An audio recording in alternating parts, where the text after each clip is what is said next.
Capítulo 19. Santa Marta. Vitor Melo. Histórico. Nas águas do mar, os combates foram intensos. Os relatos que chegaram até nós dão conta de que a violência foi indescritível.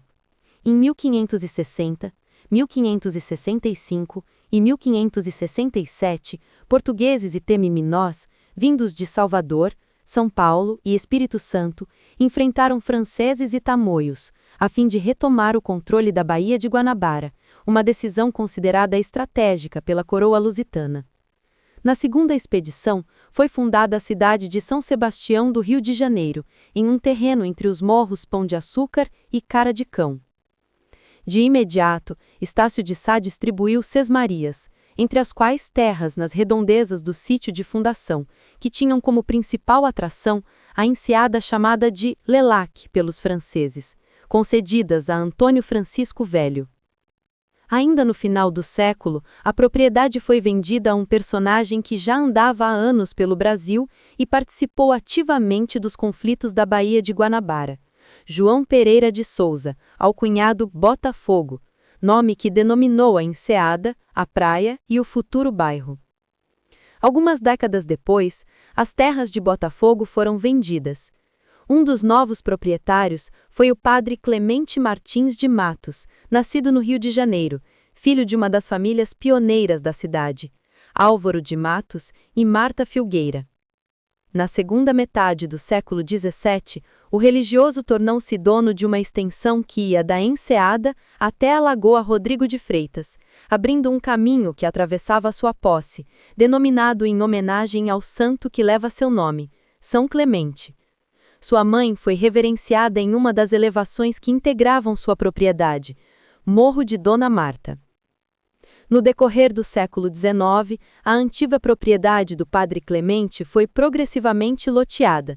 O Morro de Dona Marta passou a pertencer a Francisco José Teixeira Leite, o barão de Vassouras, e a Abílio César Borges, um dos mais reconhecidos educadores da cidade nas décadas finais da centúria. No início do século XX, tais terras foram adquiridas pelos religiosos do Colégio Santo Inácio, inaugurado em 1903. Consta que foi um de seus diretores, José Maria Natuzzi, quem permitiu, no Morro Dona Marta, nos anos 1920, a instalação dos primeiros moradores, gente de camadas populares, algo que se repetiu no decorrer das décadas, inclusive com a chegada de removidos do Morro de São João. Conta-se que, em algum momento dos anos iniciais, uma imagem de Santa Marta tornou-se importante para a comunidade, levada por um morador ou moradora, depois incorporada a uma capela construída nos anos 1930 ou 40. A vocação foi enfatizada pela intervenção do padre Pedro Belisário Veloso Rebelo, personagem de destaque na história da favela. O nome Santa Marta foi assumido pelos moradores. Os depoimentos coligidos por Itamar Silva informam que durante bom tempo tratou-se de uma pequena comunidade, pouco visível das ruas de Botafogo, amparada por ações religiosas jesuítas. Somente na década de 1960 se tornou visível o crescimento e melhor estruturação. Na verdade, em função dos problemas que atingiram os populares no decorrer do século XX, processos de gentrificação, acirramento da carência habitacional, remoção de favelas, intensa migração, a comunidade do Santa Marta cresceu, mas de forma algo controlada em função da intervenção da Igreja. Isso também foi uma das razões por não ter sido removida no âmbito das ações do governo Carlos Lacerda, Guanabara, 1960-1965. Devemos considerar, contudo, que a proximidade com os religiosos não foi suficiente para impedir todas as tentativas de agressão à comunidade, por parte de grileiros e de poderes públicos. Em 1954, o Santa Marta foi frontalmente atingido por uma intervenção governamental de remoção, reagindo os moradores com diversas estratégias de organização e articulação. Mesmo com uma história peculiar, o Santa Marta não escapou de problemas usuais das favelas.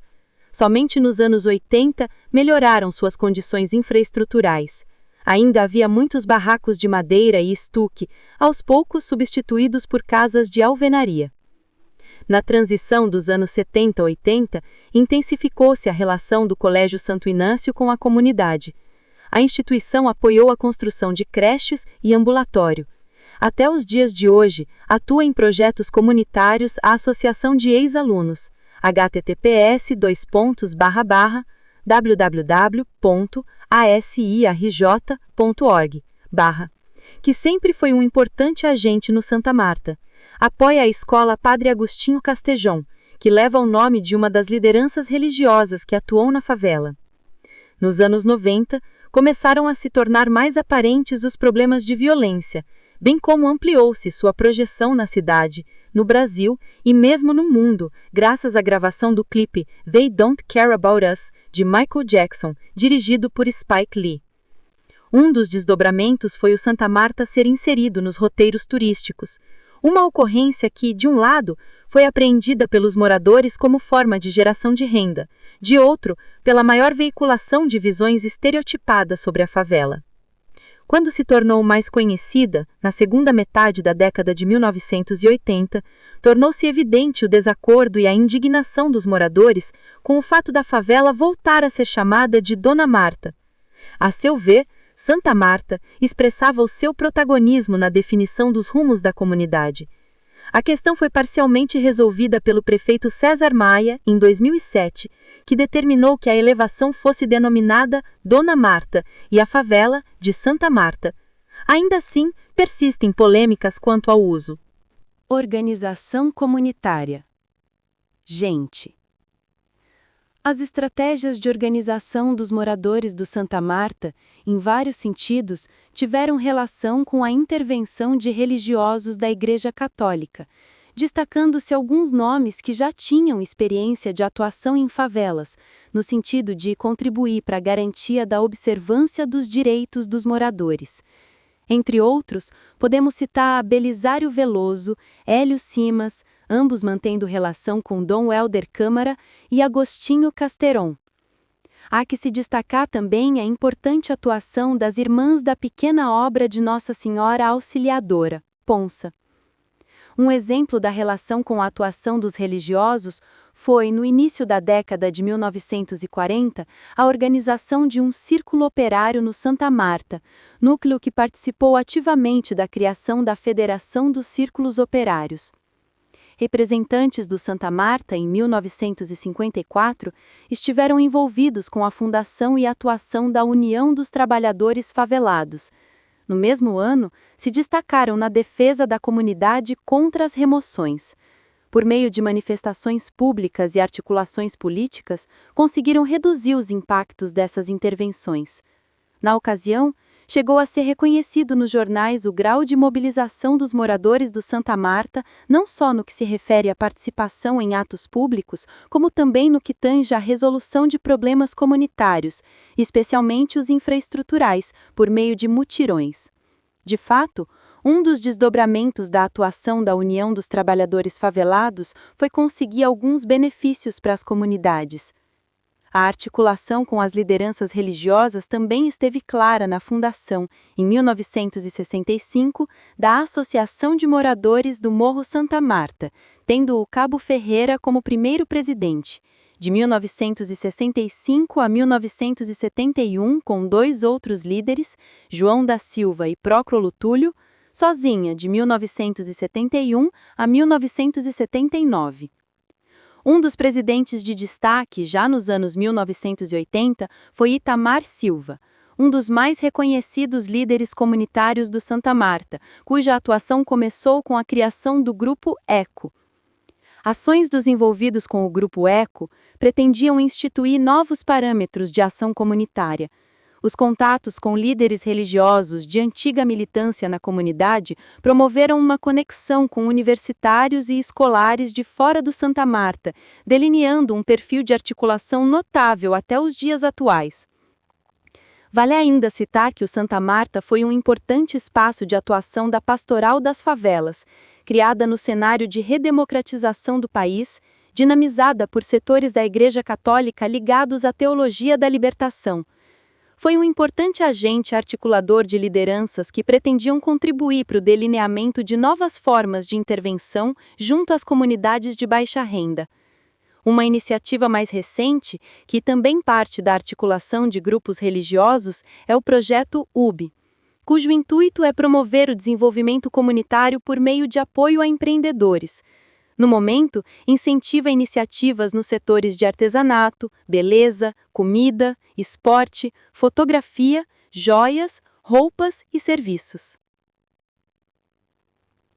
Arte.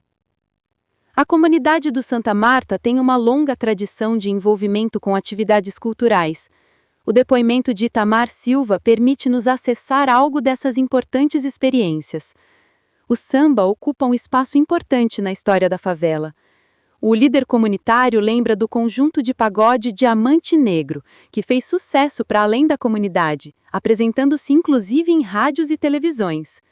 Já o bloco Império de Botafogo mobilizava ainda mais o Santa Marta. Seus ensaios deixaram registros na memória dos moradores. A agremiação teve algum sucesso nas participações nas contendas carnavalescas, disputadas desde 1977, quando se filiou à Federação de Blocos. De tempos mais antigos, há lembranças do Furioso, um bloco mais informal que desfilou nos anos 1950 e sofreu perseguições diversas, e do Bloco do Boi, que animava a comunidade na década de 1970. Em 1961, foi criado o Grêmio Recreativo Escola de Samba São Clemente, originário de um time de futebol e de um bloco carnavalesco da década de 1950. Em 1992, surgiu uma dissidência diretamente sediada na comunidade, a Mocidade Unida de Santa Marta. O primeiro presidente, João Diniz, era uma antiga e importante liderança da favela. No âmbito da cultura popular, há outro destaque, a Folia de Reis dos Penitentes do Santa Marta, criada em 1950 na Ilha do Governador, depois transferida nos anos 1960 para o Morro. Os mestres Zé Cândido, Luiz, Joãozinho, Dodô, Diniz, Riquinho e Ronaldo foram responsáveis por manter a tradição. Nos dias de hoje, algumas organizações não governamentais atuam no âmbito cultural. A Atitude Social, desde 2004, oferece projetos de intervenção artística, especialmente no setor musical. Sua escola de música logra grande reconhecimento. Já o projeto Aos Pés do Santa Marta, idealizado por Robespierre Azevedo Assana, investe em atividades de valorização da identidade local, capacitação profissional e empreendedorismo. A ONG dinamiza o Centro Cultural Dedé, sua sede, que se encontra no mesmo prédio do Ambulatório Dedé, um importante projeto de saúde desenvolvido na década de 1980, a partir de ação da Associação de Moradores. Um dos projetos relevantes da comunidade foi o Ecomuseu Nega Vilma, assim denominado em homenagem a uma importante personagem da história do Santa Marta. O museu comunitário, para além de se dedicar a preservar a memória da sua inspiradora, envolvia-se com registros da trajetória do Santa Marta, enfatizando suas raízes negras. Vale citar os eventos que celebraram a cultura negra e de resistência por meio das múltiplas dimensões do movimento hip-hop. Nos anos 1990, o rapper Marcelo Elci tocava o projeto Viva Zumbi. Na década de 2000, o hip-hop Santa Marta era liderado por Fiel. No âmbito esportivo, no Morro do Santa Marta sempre foi usual a prática de futebol, existindo muitos clubes que jogavam na comunidade ou na praia de Botafogo. Alguns depoentes lembram os mais expoentes, o Nascente, o Royal, o União, o Noturno. Um dos mais antigos seria o Graça, que contou mesmo com o apoio dos religiosos que atuavam no Santa Marta. Mais do que jogos de futebol, as agremiações organizavam festas, bailes e excursões. Os campeonatos eram muito concorridos e as rivalidades aparentes. Durante décadas, as atividades desses clubes eram das principais e, por vezes, as únicas opções de lazer dos moradores. No Santa Marta dos dias de hoje, há alguns projetos sociais esportivos. Por exemplo, apoiados pelo projeto UB, o Centro Esportivo Santa Marta e o Toca dos Lobos. Oferecem aulas de lutas. O Santa Marta recebeu um interessante projeto pioneiro de uma marca de tintas, o Quadras Inesperadas. Pequenos espaços não utilizados da favela foram transformados em quadras esportivas para a prática de distintas modalidades. Imagens. Figura 1. Santa Marta. Fotografia em preto e branco com um corte vertical mostrando um detalhe extremamente adensado e caótico das habitações do Morro Santa Marta. A imagem é um close-up que abrange apenas as construções, sem mostrar o horizonte ou a base do morro. As casas, feitas de alvenaria e materiais diversos, estão empilhadas umas sobre as outras na encosta íngreme. Há pouca ou nenhuma separação visível entre as moradias, e a sobreposição cria um padrão denso de telhados e paredes irregulares, transmitindo a sensação de confinamento e de ocupação total do espaço vertical. Fonte: Arquivo Nacional. Figura 2. Morro de Santa Marta, em Botafogo, visto de um prédio, 1990. Fotografia aérea ou de ponto muito elevado, tirada na década de 1990, que capta a totalidade do assentamento informal no Morro de Santa Marta. A imagem mostra a favela se estendendo pela encosta de um morro muito inclinado. A base do morro, em contraste, é ocupada por um tecido urbano formal e planejado, com edifícios de apartamentos, ruas bem definidas e um estacionamento. A fotografia ilustra de forma clara o fenômeno do contraste urbano do Rio de Janeiro, onde a ocupação densa da favela, em tons de tijolo e concreto, está diretamente adjacente à arquitetura institucional e de classe média, em tons de cinza e branco. O logotipo da PUC-Rio aparece no canto inferior direito. Fonte: PUC-RJ. Figura 3. Favela Dona Marta, Botafogo, Rio de Janeiro, RJ. Fotografia histórica em preto e branco que captura um detalhe de uma viela ou beco na favela Dona Marta. A cena é marcada por uma construção precária em madeira e alvenaria aparente no plano médio. Há roupas penduradas em varais de arame à direita. Em primeiro plano, no canto inferior esquerdo, uma criança está sentada num banco rústico de madeira observando o espaço.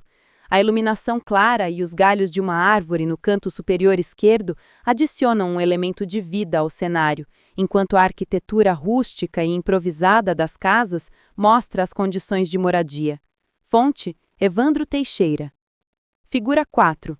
Morro de Santa Marta, em Botafogo, visto de um prédio, 1990.